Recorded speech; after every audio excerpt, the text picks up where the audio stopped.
대한항공이 다음 달부터 일부 중단거리 노선의 좌석 배치를 변경한다고 밝혔습니다. 항공기의 가장 앞에 있던 1등석은 없어집니다. 대신 1등석과 일반석의 중간쯤 좌석인 프리미엄석이 40석 신설됩니다. 일반석보다 좌석 너비가 넓고 앞뒤 간격도 더 여유로운 대신 가격은 10% 더 비쌉니다. 일반석은 기존 333 배열에서 343으로 바뀌면서 좌석 수가 21석 늘어납니다. 기존 약 46cm였던 좌석 너비는 약 43.5cm로 줄어들게 됩니다. 250매짜리 A4 용지 묶음입니다. 두께가 2.5cm인데요. 항공기 구조가 바뀌면 일반 좌석 탑승객이 이용할 수 있는 공간은 이만큼 줄어들게 됩니다. 한 항공업계 관계자는 중단거리 항공편일수록 1등석 수요가 부족하다며 낮은 등급의 좌석을 늘려 수익을 늘리려는 목적으로 보인다고 지적했습니다. 소비자들은 좌석이 좁아져 불편이 늘어날 거라고 우려합니다. 움직할 때는 되게 불편할 것 같고 뭐 옆에 볼 때 리스트레칭 할 때도 옆에 사람한테도 피해 줄 수도 있을 것 같아서. 대한항공 측은 343 좌석 배열은 글로벌 항공사들도 이미 사용 중인 방식이라며 서비스 품질에 영향이 없도록 하겠다고 밝혔습니다. 변경된 좌석 구조는 향후 유럽, 미국 등 장기 노선으로 확대 적용될 계획입니다. 공정거래위원회는 지난해 12월 대한항공과 아시아나항공의 합병을 승인하면서 몇 가지 조건을 내걸었습니다. 특히 독과점으로 인한 요금 인상 우려에 코로나19 이전인 2019년 평균 운임 대비 물가 상승률 이상으로 운임을 높이지 못하도록 했습니다. 하지만 약속은 처음부터 제대로 지켜지지 않았습니다. 공정위가 올해 1분기 이행 상황을 점검한 결과 인천 바르셀로나 등 4개 노선에서 최대 28% 수준까지 당국이 정한 운임 한도를 초과한 것으로 드러났습니다. 이로 인해 약 2만 명의 고객이 최대 45만 원의 요금을 더 내야 했습니다. 고객들이 추가로 낸 금액만 31억 원에 달합니다. 소비자는 전혀 모르는 상태에서 올리는 것은 좀 부당하다고 생각을 합니다. 공정위는 아시아나항공에 이행강제금 121억 원을 부과했습니다. 관련 제도가 도입된 이래 가장 큰 규모입니다. 또 아시아나항공 법인을 검찰에 고발하기로 했습니다. 아시아나항공은 잘못을 모두 인정한다며 할인 쿠폰 등 31억 원 상당의 소비자 보상책도 마련하겠다고 밝혔습니다. 경찰이 서울 용산 하이브 본사 압수수색에 들어갔습니다. 자본시장법 위반 혐의를 받는 방시혁 하이브 의장이 압수수색 대상입니다. 방 의장은 지난 2019년 투자자들에게 기업 공개 계획이 없다고 속여 지분을 팔게 하고 실제로는 주식시장 상장을 추진해 본인과 하이브 경영진까지 부당이득 1,900억 원을 챙긴 혐의를 받습니다. 방 의장은 사모펀드와 지분 매각 차익의 30%를 공유하기로 계약을 맺고도 증권신고서에 기재하지 않은 혐의도 받습니다. 경찰은 지난해 12월 방 의장 수사에 착수해 압수수색 영장을 2번 신청했지만 검찰은 금융감독원 조사가 진행 중이라는 이유로 반려했습니다. 하지만 이번에는 영장을 청구했습니다. 금감원도 방 의장 관련 수사를 진행 중입니다. 하이브 측은 오늘 압수수색에 대해 별도의 입장을 내지 않았습니다. K-팝 황제 방 의장을 향한 경찰과 금감원의 동시 수사가 속도를 내고 있습니다. 삼성전자 광고에 등장한 손흥민 선수가 사과를 한 입 깨물곤 그대로 믹서기에 던집니다. 사과가 갈리더니 잠시 뒤 주스로 변합니다.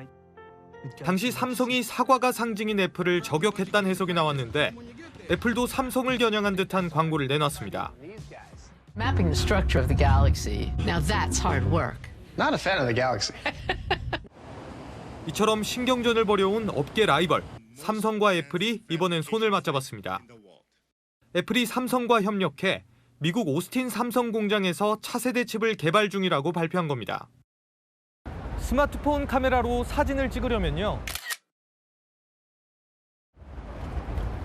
우리가 보는 장면을 전기 신호로 바꿔주는 이 이미지 센서가 필요합니다. 업계에서는 삼성이 애플 스마트폰 카메라에 들어갈 이 핵심 부품을 만들 걸로 추정하고 있습니다. 현대차도 경쟁사인 GM과 함께 중남미와 북미 시장용 차량 5종을 공동 개발하기로 했습니다. 항상 변화무쌍한 경영 환경에 놓여 있기 때문에 이전의 적이 현재 파트너가 될 수 있고 미국발 관세 위기 속에 국내 기업들이 경쟁사들과 손잡고 새로운 돌파구를 찾고 있다는 분석이 나옵니다. 미국 상호 관세가 발효되기 13시간 전인 현지 시각 6일 오전 11시, 일본 관세협상 대표인 아카자와 료세이 경제재생상이 급히 미국을 찾아 하워드 러트닉 상무장관을 만났습니다. 일본은 지난달 상호 관세율을 15%로 미국과 합의하면서 최대 15% 적용이라는 특례 약속을 받았다 밝혔는데 미국 연방관보 개제 내용엔 빠졌기 때문입니다. 既存の関税率が 15% 以上の品目には課されません。また 15% 未満の品目についても 15% が上限となります。 이로 인해 일본은 관세 폭탄을 피하기가 어려워졌습니다. 컵라면을 미국에 수출할 때 미국과 자유무역 협정을 맺은 한국은 0%였던 관세율이 15%가 됩니다. 기존 6.4% 관세를 내던 일본은 특례국에 지정됐다면 15%만 내면 되지만 21.4%까지 오르게 되는 겁니다. 우려가 커지자 일본 정부는 진화에 나섰습니다. 日米間に齟齬はないことを米側に確認してきております。措置を直ちに取るよう求めております。 일본이 핵심 성과로 내세운 자동차 관세 인하도 언제 실시될지 불투명해 불안감은 커지고 있습니다. 일본 언론들은 정부가 미국과 공식 문서를 작성하지 않아 애매한 합의가 되고 있다면서 우려를 나타냈습니다.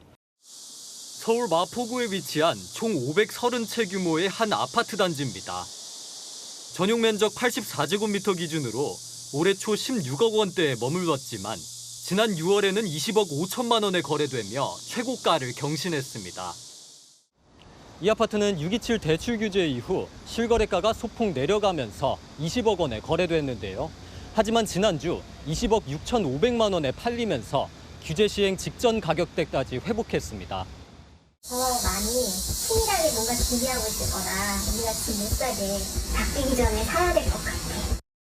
한강벨트를 중심으로 집값 반등이 일어나면서 서울 아파트 평균 매매 가격은 대출 규제 이후 6주 만에 상승폭이 다시 확대됐습니다. 규제 이후 관망세가 이어지는 가운데 입주 물량 감소에 대한 우려와 금리 인하 기대감이 맞물렸다는 분석입니다. 가을 이사철을 맞아서 집값이 다시 오를 가능성이 높다. 이런 기대 심리가 높고 또 규제 대책이 추가로 나오기 전에 내 집 마련을 서두르고자 하는 전문가들은 실수요자들의 불안을 줄이기 위해 신속한 공급 대책 마련이 필요하다고 지적합니다. 서울 강남구의 고가 아파트 단지 인근에 위치한 한 공인중개업소입니다. 최근 들어 증여 관련 상담을 하는 손님들이 부쩍 늘었습니다. 건물이라든지 빌라, 아파트, 어제는 구석에도 미팅했는데 와주신 줄 알고. 송파구도 상황은 마찬가지입니다. 여기가 사실 몇 년 전에 대비해서 굉장한 부분을 뛰었잖아요. 그러니까 매매를 안 하시고 그 다음으로 증여를 하거나 이렇게 하시는 것 같아요. 올해 초 강남 3구의 부동산 증여 건수는 총 81건이었습니다. 하지만 반년 사이에 158건으로 2배 가까이 증가했는데요. 그 결과 전체 서울 부동산 증여의 4분의 1가량이 강남 3구가 차지했습니다. 강남 3구 집값은 앞으로 가격이 더 오를 것이란 기대감이 반영됐다는 분석이 나옵니다. 증여세를 부담하더라도 자녀에게 증여하는 것이 앞으로의 자산 가치를 지키는 데 더 낫다는 겁니다. 강남 3구와 같은 이런 핵심 지역 같은 경우에는 결국에는 오른다라는 학습 효과가 있거든요. 똘똘한 한 채 선호가 커지면서 서울 강남 3구의 집을 팔기보다는 비교적 덜 오른 시점에 증여하려는 현상이 당분간 이어질 전망입니다. 네, 정치부 이남희 선임 기자와 더 들어가 보도록 하겠습니다. 자, 경제산업부장도 하셨잖아요. 개인 투자자들 이렇게 반발하는 이유는 뭐라고 보십니까? 일단 핵심은 주가 부양을 그렇게 외치다가 왜 거꾸로 가냐 이겁니다. 이러니 국장 탈출은 지능순이다 이런 말 나오는 거 아니냐면서요. 일단은 대주주 기준 말고 증권거래세라는 것도 한번 비교를 해볼게요. 한국 주식을 팔 때는요. 수익을 냈건 말건 증권거래세를 냅니다. 그런데 이번에 정부가 이 세율을 0.15%에서 0.2%까지 올리겠다는 겁니다.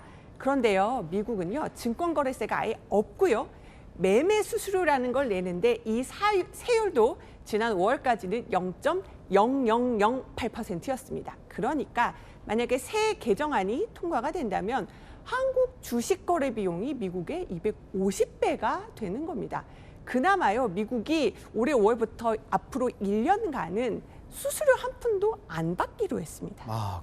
그런데 오늘 보니까 삼성전자 주식 100조 원을 보유한 외국인 대주주는 양도세를 한 푼도 안 낸다. 이런 반발이 나왔습니다. 이거는 맞는 얘기입니까?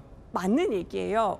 왜 그러냐면은 한국 주식을 팔 때 양도세를 부과하는 대주주 기준 외국인한테 훨씬 더 너그럽게 적용되기 때문입니다. 삼성전자 주식을 가지고 한번 비교를 해볼게요.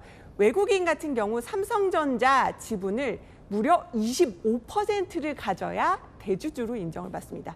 따져보니까요. 이재용 회장 지분도 25%는 안 됩니다. 거의 뭐 양도세 낼 사람이 없겠죠. 그런데 이번에 세법 개정안이 통과된다면 삼성전자 주식 10억 원어치만 보유를 하면은 대주주로 보겠다 이거잖아요. 그래서 개인 투자자 단체가 이렇게 반발을 한 겁니다. 외국인은 삼성전자 주식 100조 원 보유해도 양도세가 0원인데 내국인만 과세 대상이다. 이렇게요. 그런데 보기에 민주당은요. 지금 민주당은 정말 이 개미 투자자들의 반발에 놀란 걸로 보십니까? 어떻습니까? 놀랐죠. 일단 정청래 신임 대표 대주주 범위를 정하는 기준 관련해서 아예 공개 발언 금지하라 이렇게 금지령 내렸잖아요. 대책 마련도 지시를 했는데 그만큼 신중하게 보고 있다는 겁니다. 지도부들은 다 문자 폭탄을 받았다고 하고요. 야당에서 이런 말을 했죠. 개딸보다 개미가 무서운 줄 알아야 한다고요.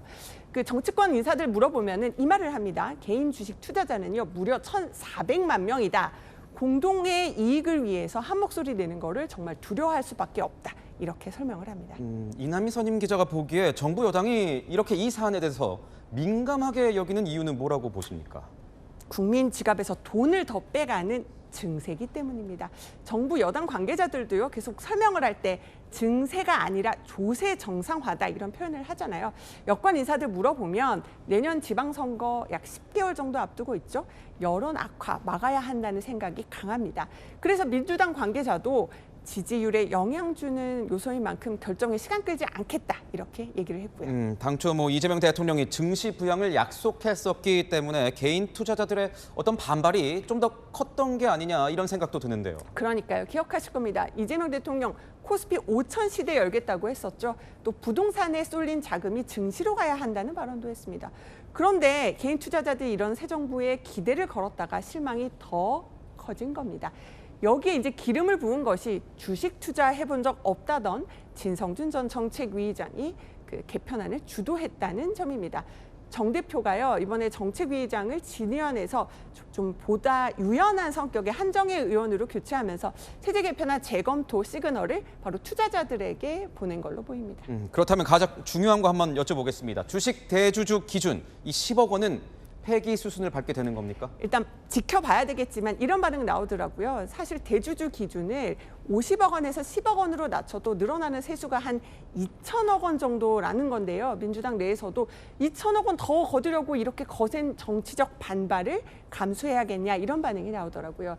일단 대주주 기준 10억 원이 좀 무효가 될 확률이 높아 보이는데 지켜봐야 될 것 같고요. 흔히 세금 걷는 걸 거위털 뽑기 비유합니다. 납세자인 거위가 안 아프게 깃털 뽑는 게 핵심인데요. 민주당도 이 원칙 바탕으로 더 고민을 할 걸로 보입니다. 네, 잘 들었습니다. 지금까지 이남희 선임 기자였습니다.